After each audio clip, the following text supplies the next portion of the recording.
साथियों, आज 25 अप्रैल है और 25 अप्रैल 1948 को शेड्यूल कास्ट फेडरेशन का अधिवेशन लखनऊ में हो रहा था। उस अधिवेशन में ओबीसी के लोग बाबा साहब अम्बेडकर के पास मिलने के लिए आए और ओबीसी लोगों ने बाबा साहब अम्बेडकर को ये अनुरोध किया था कि जैसे आप शेड्यूल कास्ट का नेतृत्व कर रहे हैं, उसी प्रकार से आप पिछड़े वर्ग के लोगों का भी नेतृत्व करें। ये अनुरोध ओबीसी के लोगों ने बाबा साहब अम्बेडकर को किया था।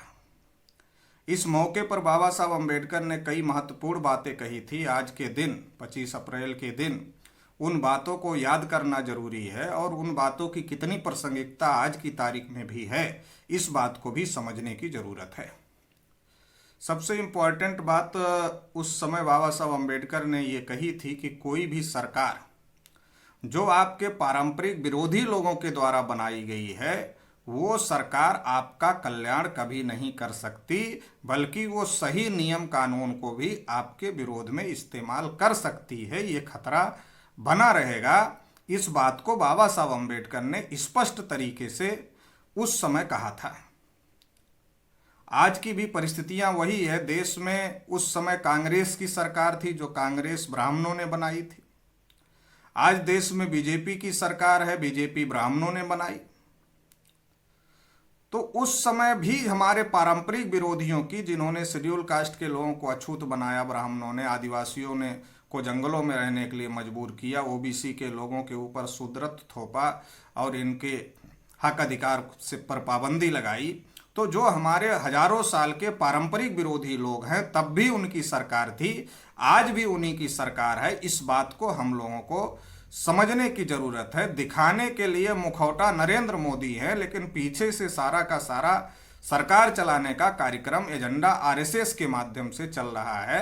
तो ये हम लोगों को समझने की जरूरत है कि आज भी वही स्थिति है जो 1948 में बाबा साहब अम्बेडकर बता रहे थे।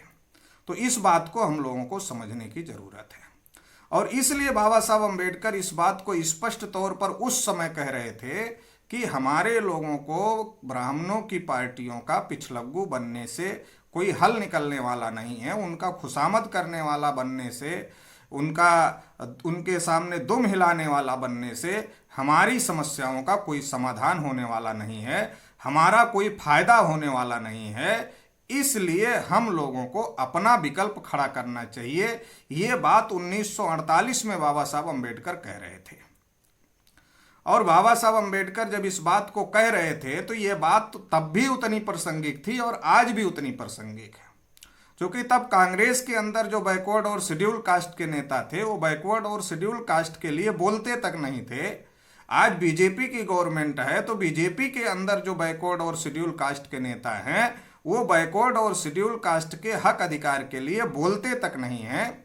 तो तब भी वही परिस्थिति निर्माण थी, आज भी वही परिस्थिति निर्माण है। तब भी वो हमारे नेता कांग्रेस में दुम हिलाते थे, आज हमारे नेता बीजेपी की गवर्नमेंट है तो बीजेपी में दुम हिलाने का, तलवे चाटने का काम कर रहे हैं और हमारे हक अधिकार के बारे में एक आवाज भी उठाने का काम नहीं कर रहे हैं। तो बाबा साहब अम्बेडकर उस समय ये कह रहे थे कि आपका वहां दुम हिलाने से, तलवे चाटने से आपका काम होने वाला नहीं है, कोई समाज को फायदा होने वाला नहीं है।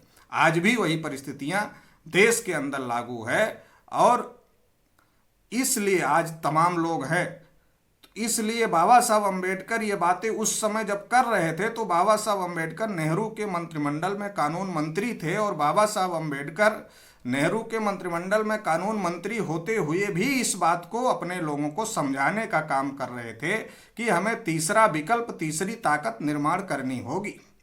उस समय बाबा साहब अम्बेडकर ने एक इम्पॉर्टेंट बात यह भी कही थी कि जब तक मुझे ऐसा लगेगा कि मैं नेहरू के मंत्रिमंडल में रह करके अपने समाज के लिए कुछ कर सकता हूं, तब तक ही मैं उस मंत्री में पद पे रहूंगा। लेकिन जब मुझे ऐसा लगेगा कि अब मैं अपने समाज के लिए कुछ करने की स्थिति में नहीं हूं, तो मैं उस मंत्री पद को त्याग दूंगा। ये बात बाबा साहब अम्बेडकर ने 25 अप्रैल 1948 को कही थी और अपने कहने के अनुसार जब बाबा साहब अम्बेडकर को लगा कि अभी उनकी बातें नहीं मानी जा रही है, वो समाज के लिए अब इससे ज़्यादा मंत्रिमंडल में रह करके नहीं कर सकते, तो उन्होंने ओबीसी के लिए आयोग ना बनाने के लिए सरकार का विरोध करते हुए हिंदू कोड बिल के नाम पर और तमाम कई मुद्दे जो देश हित से जुड़े मुद्दे थे, उन मुद्दों को लेकर के कानून मंत्री पद से इस्तीफा देने का काम किया। आज के जो हमारे ओबीसी एससी एसटी के सांसद विधायक हैं, जो कोई कांग्रेस का जूठन खा रहा है, कोई बीजेपी का जूठन खा रहा है, उन लोगों को भी इस बात से प्रेरणा लेने की जरूरत है, सबक लेने की जरूरत है कि आज जो हमारे लोगों के हक अधिकार खत्म किए जा रहे हैं, तो जैसा बाबा साहब अम्बेडकर ने इस्तीफा दिया वैसा हमारे लोगों को भी करना चाहिए। लेकिन हमारे लोग करने की स्थिति में छोड़िए, बोलने की भी स्थिति में नहीं है। आज पिछड़े वर्ग के बहुत बड़े बड़े नेता हैं सरकार में, सेंट्रल में भी हैं और स्टेटों में भी हैं, ओबीसी की गिनती नहीं हो रही है, मगर कोई भी ऐसा नेता नहीं है जो ये कहे कि नहीं ओबीसी की गिनती नहीं करोगे तो हम इस्तीफा दे देंगे। बाबा साहब अम्बेडकर ने आयोग ओबीसी का नहीं बन रहा था तो इस्तीफा दे दिया था।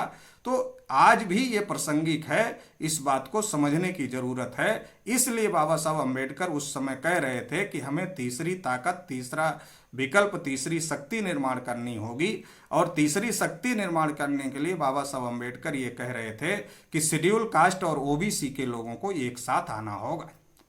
बाबा साहब ये कह रहे थे कि बड़े दुख की बात है कि जिनकी आवश्यकताएं समान हैं उनको, और जो पिछड़े हैं उनकी आवश्यकताएं समान हैं, तो उनको अपनी आवश्यकताओं की पूर्ति के लिए एकजुट होना चाहिए।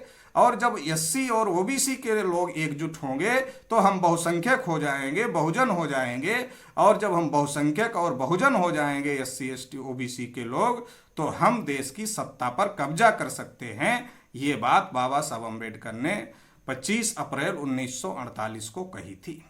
ये बात कहते हुए बाबा साहब अम्बेडकर ने यह भी कहा था कि ओबीसी के लोगों को ये डर लगा हुआ है, ये डर लगता है कि अगर हम शेड्यूल कास्ट के लोगों के साथ में संबंध बनाएंगे तो इससे हमारी हैसियत, अगर हम शेड्यूल कास्ट के लोगों के साथ मिलजुल करके राजनीति करेंगे, मिलजुल करके साथ रह करके काम करेंगे, तो हमारी हैसियत कहीं शेड्यूल कास्ट के बराबर ना हो जाए, ये डर हमेशा ओबीसी के लोगों को लगा रहता है। तो बाबा साहब अम्बेडकर ने कहा कि हम ऐसा नहीं कह रहे हैं कि शेड्यूल कास्ट और ओबीसी के लोग रोटी बेटी का संबंध करें, हम ऐसा नहीं कर रहे हैं। लेकिन हम लोग अगर इकट्ठा आते हैं तो हम बहुसंख्यक होते हैं। अगर हम बहुसंख्यक होंगे तो 50% से ज़्यादा सीटें हम लोग जीत सकते हैं और और ज़्यादा सीटें जीतकर हम सरकार पर अपना कब्जा कर सकते हैं और हम अपना पिछड़ापन दूर कर सकते हैं। ये बात बाबा साहब अम्बेडकर उस समय कह रहे थे। आज भी ओबीसी के लोगों को खास तौर से इस बात को समझने की जरूरत है। आज भी बहुत सारे ओबीसी के लोगों को यह लगता है कि शेड्यूल कास्ट के साथ जाने से कहीं हम नीच ना हो जाएं, कहीं हम अछूत ना हो जाएं।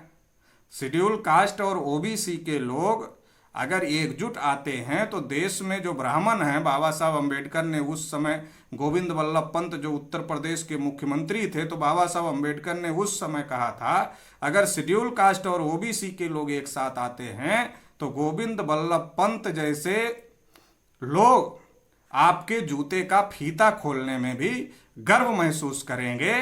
तो आज भी ओबीसी के लोगों को ये बात समझने की जरूरत है।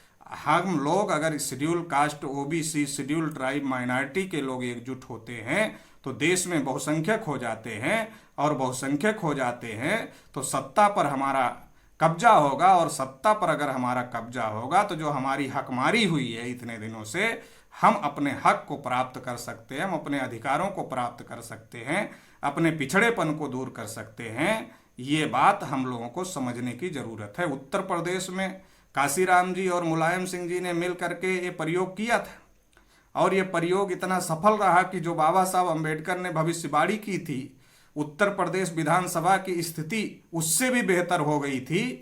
तो ये जो प्रयोग था, लेकिन समाज में पर्याप्त जागरूकता न होने की वजह से और ब्राह्मणवादियों द्वारा इस प्रयोग को ज़्यादा लंबा नहीं चलने दिया गया, इसको तोड़ दिया गया।